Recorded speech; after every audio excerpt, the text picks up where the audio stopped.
Halo semuanya, aku Ina Mutiara. Dan kali ini aku mau jelasin tugas analisis dari matkul Strategic Communication untuk dua produk yang udah ditentukan, yaitu kecap manis bango dan kawah hijau. Jadi di video ini aku bakal bahas strategi komunikasi dari masing-masing produk, gimana mereka bangun brand image, sampai cara mereka berinteraksi dengan konsumennya. Yuk langsung aja kita bahas. Pertama, kita bahas kecap manis bango. Produk ini tuh udah lama banget eksis di Indonesia dan dikenal dengan tagline-nya bersama Bango, mari kita lestarikan warisan kuliner Nusantara. Dari situ aja udah kelihatan ya, Bango itu nggak cuma jual kecap, tapi juga jual nilai dan cerita budaya kuliner Nusantara. Cara komunikasi strategis, Bango fokus ke emotional branding. Mereka nggak cuma ngomongin soal rasa manis atau buatan kedelainya, tapi mereka narik emosi konsumen lewat kampanye yang menunjukkan kebanggaan terhadap masakan Indonesia. Contohnya, lewat acara tahunan festival, jajanan Bango yang selalu ramai dan buat masyarakat merasa dekat dengan brandnya. Selain itu, Bango juga punya positioning yang kuat di pasar.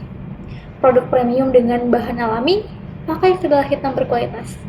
Visual kemasannya juga kuat banget dengan warna hijau tua dan logo burung bangau, jadi ciri khas yang gampang banget untuk kita ingat.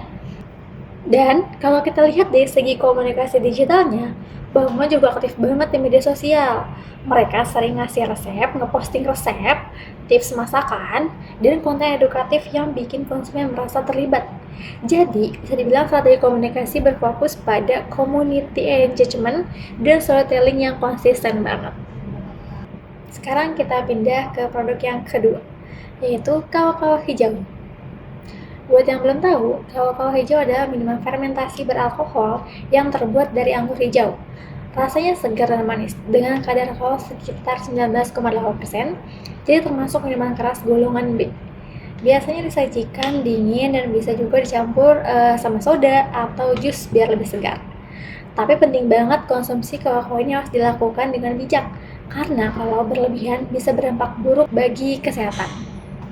Kalau dari sisi komunikasi strategisnya, kalau ini lebih menonjolkan brand image yang modern, berjiwa muda, dan fun. Target marketnya itu lebih ke anak muda atau kalangan dewasa muda yang suka nongkrong dan menikmati minuman dengan gaya santai tapi elegan. Desain visual juga mendukung banget. Warna hijau yang cerah, font yang tegas, dan foto yang tambah estetik. Semua itu secara nggak langsung menciptakan persepsi bahwa produk ini adalah bagian dari gaya hidup modern. Dari segi komunikasi promosi, meskipun ruang promosi minuman beralkohol di Indonesia terbatas, kawah-kawah tetap bisa membangun awareness lewat word of mouth, event-event tertentu, atau kolaborasi di tempat hiburan malam dan restoran. Strateginya lebih ke arah niche marketing, dengan pendekatan eksklusif tapi tetap relevan buat segmennya.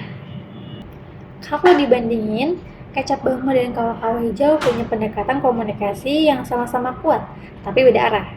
Bango lebih ke value driven brand, menunjukkan nilai budaya, kebersamaan, dan tradisi kuliner. Sementara kawah-kawah lebih ke lifestyle driven brand, menunjukkan kesegaran, gaya hidup modern, dan sensasi menikmati momen. Dari sini kita bisa lihat gimana komunikasi strategis berperan penting dalam membangun persepsi publik.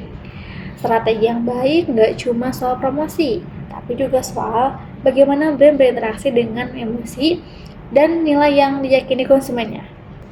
Jadi, itu dia analisis singkat aku tentang dua produk ini, yaitu kecap manis Bango dan kawah-kawah hijau.